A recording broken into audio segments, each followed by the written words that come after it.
Hello and welcome back to the Bulldog Blitz. I'm Lance Rinker, and some of you may recognize what's sitting right beside me. It's the Hink mascot head. But what many people don't think about is who's inside the costume pulling the strings. So with me, I have the man behind the mask, Jaron Fair. You've been mascotting here at Butler for 3 years. So tell me how you got started mascotting. My freshman year, I saw an email in the Butler Connection asking for people interested to come to a tryout session. And I thought to myself, that's something fun I'd be interested in doing. So I went to it, and the tryout process was kind of unique. We actually had to put the suit on. We practiced walking up and down the steps at Hinkle, catching a basketball, rolling around and jumping on a basketball, dancing around at half court, and kind of just like reacting to game situations. And after that, there was an interview with my supervisor. She just asked, like, if you've ever mascotted before, why are you trying out, what do you think you'll be good at in the mascot suit? So it's just kind of a general interview process. And then I was kind of nervous because I didn't hear anything back for like 5 months.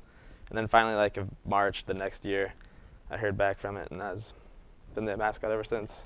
So coming in, had you had any like cheerleading or dancing experience at all? No, none at all. I just thought it'd be something fun to try in high school, but our mascot like uniform was like really dirty and dingy in high school, and no one ever wore it. So I thought this would be a fun way to get into campus involvement, I guess. And I'm curious about the actual uniform. I mean, what does it look like from the inside? It's got to be, it's a heavy uniform, so you're probably hot, I would assume. Oh yeah, there's not a dry part left of my body after I get done. It's just, there's like a fat suit that goes on it, and then like the fur and everything is just like so thick and heavy. It just leaves no room for ventilation.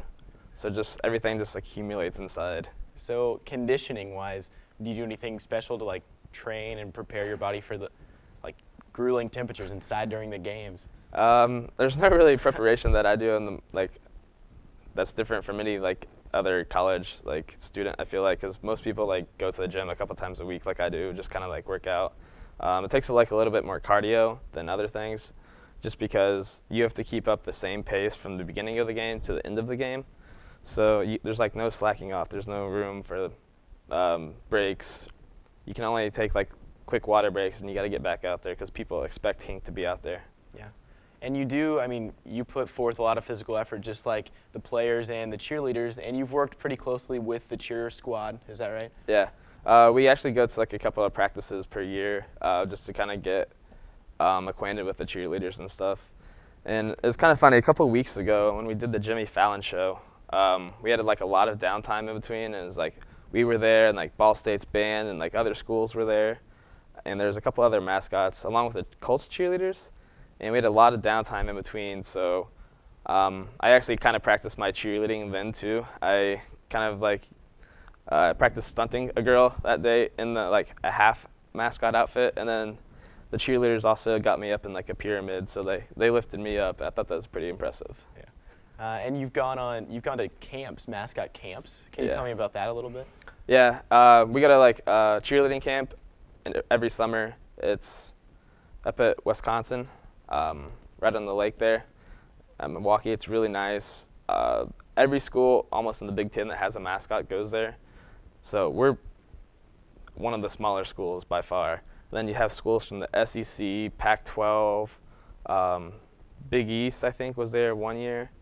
So you'll get some really big schools there. And for the mascots, it's just a lot of fun just because we get to interact with a lot more cheerleaders than we're accustomed to.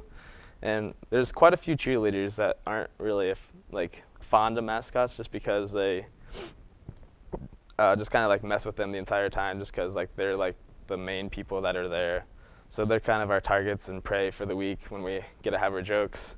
And the mascots have a lot of fun just because we play dodgeball all the time. It's kind of like a traditional thing. All the schools that aren't in the Big Ten versus the Big Ten for a dodgeball, like best of 3 series. It's a lot of fun.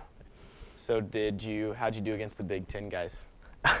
We put up a fight. It usually comes down to the last game every year. They'll usually win the first, we'll win the second, and then they'll like run away with the third. And do you do this all in mascot uniform, or are you? No, it's out of suit. But okay. In mascot uniforms, it'd be way too hard. Yeah, I was gonna ask. So do you have any stories? You said you kind of like prank the cheerleaders and pick on them that week. Do you have any funny stories involving any cheerleaders or the cheer squad when you've been on road trips? Yeah, it was at mascot camp, and I was kind of like just like walking around, and like I saw like this one girl that like some like guy from another school pointed out, and he's like, come over here. So I did, and like I came over there, and like she like didn't see me come up from like behind her, and then like she turned around and she screamed bloody murder like right in my face. It almost scared me how loud she screamed right in my face. And then like she kept like running around, and like I kind of like started chasing her, and like eventually their coach had to step in and tell me kind of to stop because it was kind of a distraction to their squad. So the coach steps in. Earlier we were talking, you've actually had a run-in with an official during a game? Yeah, it was actually during the biggest one I had. That was during a volleyball match, actually. Supposedly, like in volleyball, you can't cross the center line depending on whether your team's there or not. So like I went to like the opposing players' like side, and they like the officials at Hinkle kind of warned me about that, and I had to get warned, and I don't know. It was a kind of a unique experience. So when you're mascotting, especially I would assume during like men's basketball games, there's high energy in Hinkle Fieldhouse, lots of fans. Things can get pretty emotional. How do you detach being a sports fan while you're in the suit? I mean, if there's a questionable call, do you want to react? But I mean, can you not in the suit? Yeah, the natural sports fan in me wants to react, but you can't just because as the mascot, you're bigger than yourself because you're representing your school at the same time. So it always has to be in the back of your mind, like, how will this look to an outsider? Or because you never know like who's watching, and I don't want to like lose this obviously because it's something I really enjoy doing. So you just have to be cautious about it and just kind of use your head at all times. And do you have people critiquing your performance, like your supervisor, and giving you advice and tips to build on? Yeah, they kind of give us like advice of like how we did during the game. They don't like really give us like stuff to work on. That's kind of like what mascot camp's for. You kind of like pick up on other things that other schools do, so you can kind of incorporate it into like your own like practice and like routine. But they kind of just like tell us like how we did and like things that they enjoyed seeing us do. And you have your own routine that's specific to you. So if I'm watching as a bystander, can I tell, like if you're in the suit, do you do anything different than some of the other mascots? We try not to, just because like for unanimous sake, we try to make it all like the same pretty much. But I mean, there's like subtle differences that you can tell between like each person, whether it's like the height or like how they walk or something special that they do that some of the others don't. But for the most part, we all can do pretty much the same thing, cartwheels and that good stuff. So what would you say your go-to move is? I know I've seen you out at mid-floor, like rolling around sometimes. I don't know. It's just kind of that's one of my favorites actually. Like towards the end of the game and like we're winning, I'll just go out there and roll around, like a little, I guess, ball out there. Yeah. That's kind of like one of my go-tos. Also, like when I'm dancing, I'll usually like start to like raise the roof eventually. That's kind of another go-to. Yeah. So earlier you mentioned Jimmy Fallon. You guys got to go on that, and you've had some pretty cool experiences in your time as mascot.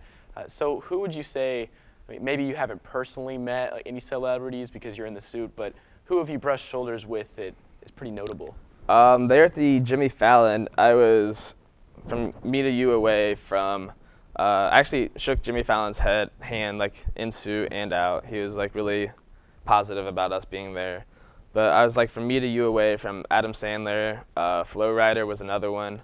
Andy Samberg, I actually kind of slapped his butt when we were dancing at the Jimmy Fallon thing. That was pretty fun. He's liking it too. That's really weird. I don't know, but Andy Samberg, Vanilla Ice, he was with Adam Sandler that night too. So quite a different celebrities I've come in contact with. Well, you've definitely got to do some fun things as Hink. So as a senior now, what do you think you're going to miss most about mascotting? That's a tough one. I think probably what I'll miss the most will be just putting smiles on kids' faces, because kids always like look up to you in this. Kids like will come up to you and like they'll either be totally afraid or like totally like loving, and either way, it's still like a really funny thing to like, kind of like watch and like see, just because like you can't talk to them and they're like so like mesmerized by you. Like kids like will like there's this one girl who gives us gifts. like she'll bring us like doggy treats and stuff like that at games, and it just kind of like puts a smile on your face at the end of the day, knowing that you're doing something to make like people happy. Yeah. So for anyone watching who might be interested in mascotting, what's the process? Who do you get in contact with if you want to? We actually have tryouts coming up, and I think it's the second or third week in April. You can get in contact with me or my supervisor, Jamie Troyer, about it. But tryouts are coming up. We're looking to fill at least 1, maybe 2 spots because of numbers. We kind of need people to do it, so that'd be the best way to get into it. Okay. Well, I want to thank you for coming on. That's really interesting, and we're going to wrap up this segment. But thank you for watching the Bulldog Blitz, and thank you, Jaron, and thanks for sharing your stories. I can't imagine doing what you do on a night in, night out basis. So thanks a lot. All right, thank you.